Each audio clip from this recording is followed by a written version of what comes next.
Almas Movie Guide.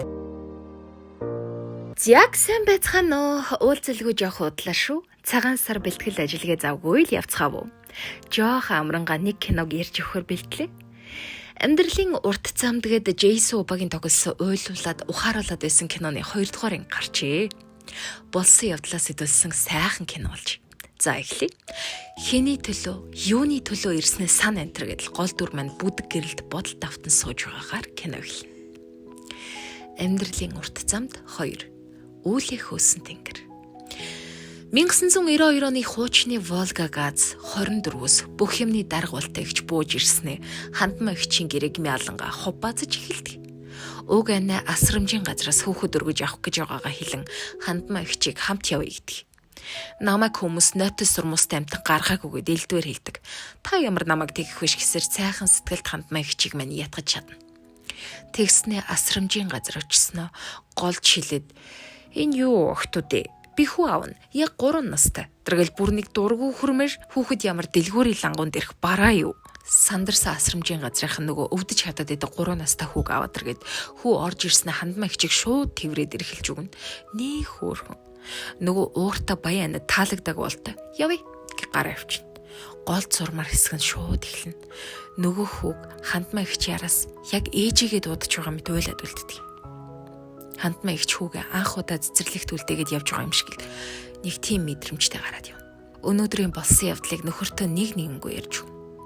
Уг ихчийн мэн санаа нь нөхрөө панаалдаад хүүг өргөж авах гэдэг. Нөхөр дургүй цаастай. Бид хоёрын нас сүдэр хэд хурж байгаа юлээд тэр нэлх амтанг тэжээж тэтгэж чадахгүй хаа хөө гэж зөвшөөрдгүй. Ахаад нэг ятгана бас л зөвшөөрдгүй. Шадрахгүй унтах гэж байхад нь ахаад ятгах гэж үзнэ бас л амжилт болдгоо. Энэ ах ихч хоёр маань өөрсдийн заяасан хүүхэд гэж байхгүй гонигтай нь гэвэл өмнө нь бас хүүхэд өргөж аваад өсгөж байгаад хүүхдээ алдчихсан юм байна л. Ингээд нөхөр нь зөвшөөрөхгүй нэг шалтгаан нь юм бэлээ л дээ. Нөхөр бодож хоноод хандмаа ихчид аргадангуй чи хүсээд байвал тэр хүүгээ аваа гэж хэлээд гараад явчихна. Тэгсэн хандмаа ихч хүүг авах гээд очисон чинь айл хэдийн нөгөө баян ихч чинь нэрээд аваад явчихсан байдгийн. Оюулсан дээлийг нь аваад тэднийд яваад очдөг. Сайндаач нөгөө хүүгээ харах гээд хүүд өөрдөө л оёд очтол нөгөөх ямгар хүүхэн чинь хүүг буцаагаад асрамжинд өгчихсөн. Хэрэггүй юм байлээ. Баала шэлээ гэж хэлэхгүй уйлж унжаад намайг бүр бүтэн сард хамлсан гэд бод гэж явдгийн. Хандмаа ихч маань харин баяр тодроод л бушуухан хүүрүүгээ явлаа та. Хүүгээ өргөд авчихсан эрхлүүлээд сүйд. Дашийн хангал гэж дуудаад л нөхөр ирээд битүүхэн дотроо баяртай. Ингээд манай хоёр бүл нэмж хөөхөн хүүтэй болно. Хангалч 90 цент хурж сайхан залуу болсноор адал явдалд эхэлж байгаа нь тэртэй. Мань хүн найзууд нь муудалцал урдаа барьдаг, сайн зодтолдог ганц нь олж таарл. Мэдээж дүүэл төр хангалт илнэ. Хандмаа ихч бийн муу нөхөр нь хизээ нийл ихнэрээ эрхлүүлж халамжилж явсан яг хэвээрээ халамжилсаар л байдаг. Хүүг гадуур буруу явж байгааг мэдэж байгаа аав нь үг хаяст. Гэр орно эхийгээ харч хийгээд л загнаж гарна. Ээж нь хүүгээ өмөрөөдөл хүү харин лайтай ядаргаатай дандаа өглөнө гэд гараад явчихна. Хүүж жоохон хайр дахгүйсэн байна уу гэлтэй. Гудамд олон жилийн дараа нөгөөх баян хүүхэнтэй таарлцсан чинь энэ нөгөө өргөмөл хүү юу гэж хэлээд наадын. Юу баас шээстэй асрамжийн газрын хүү ийм сайхан залуу болох байсан бол өсөгдөг байж голоод хайсан. Тэргээд ёстой мó. За цааш ирээ. Уг нь хангал их ухаантай зөв бодолтой залуу юм байна л д. Нийлдэг найз нөхтөн л бариа идэр хийгээд диггүй юм байж. Боксийн бэлийн мөрөвчлсөн аригч нутгийн баачка хангалыг мэдв энийг ав. Оригинал шүү олдохгүй гэсэн арихны мөнгөнд шахах гэж наачдаг. Хангал ийхүү мөрөөдлөө гартаа атгаж байгаа юм да. Нутгийн ах хүн боксийн заланд дагуулж ирээд чи бол боксч болох ёстой. Энд яв шав ор гэд амьдралдаа ганц зөв зүйл хийж байгаа нь энэ юм шиг байна. Энэ бол том багш шүү. Шалгуул мэдв. Ах нь мэдрээд байна гэл их хөөрх аригч яхаа бас. Мань хүн хаалалтаа хийгээд шууд рентген дээр шалгуулж өгнөв. Ямар ч техникгүй гудам шигээл үдсээр байгаа тэнцсэнгүй болт. Гэрлэг байрна. Харих цанд өнөөс октоо коуч гарч ирснэ. Ах нь гадуур дотор зөндөө явсан хүний хувьд мэдээд байна. Яаж иж байгаа 7 хоног явах гэл амжилттай шүүгдэж чадлаа да. Багш хангал хоёр энхүү багш шавын гар барилт.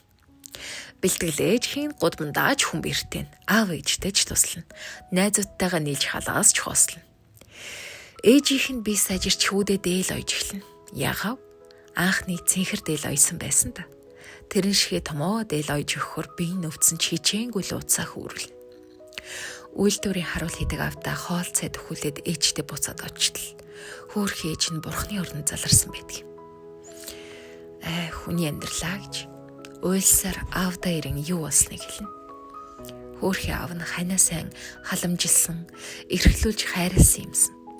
Хандмаа ихчээс хойш аав хүү хоёрын харилцаа муухан, амьдрах гэж хөглж байгаа харагдана. Хангалт бэлтгэлээч хийн, дээрмээч хийн. Багш хараа анзаарсан байдаг шүү. Хангалт ухаарлын хідэ үг хэлээд энэ спортыг мартахад гаргана. Гараад ирэнгүүт өнөө мө дэлдэн болдгүй найз нэг гэрэгт уруу татж орхилоо. Миний найрч исэн охиныг нэг залуу найрад энэ тэр шарн хөдөлчихсэн нөгөө залууг нь зодох гээд ам уу хаашаа ингэж нэрнгэс бүр архины шил аваад толгойг нь зөгчтэй. Энэ эрчүүд нэрийг гүйм сонин хүмүүс шүү. Тэгснээ цухтаад явцсан. Хангалал нөгөө залууг нь ухаан оруулах гэж байгаад ингээд хэрэгт орж байгаа байхгүй юу? Ийм хогийн найз гэх хүмүүсээс хол явах хэрэгтэй шүү. Хөөхий аавыгаа муулаад л байсан. Тэгсэн аав нь хүүгээ хүлээгээд цагдаагийн байрны гадаа санаан зовчихсон сууж байдаг. Миний нэр чи энэ хүүтэй хамт шоронгийн хан дээр сэлгдэх байхаа та гэд бүр нэг эвлэрч гисэн байдаг.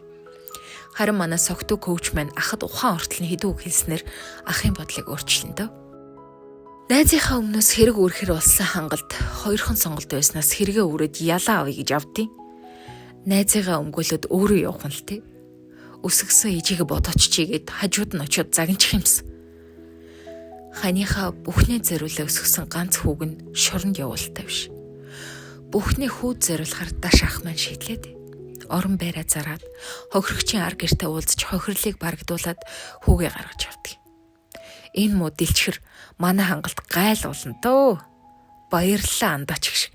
Болсон явдлыг байцаагч нь хангалт хэлсэн юмсан ч л. Тэрийг сонссон хангал аавда та яах гэж зарсан юм бэ?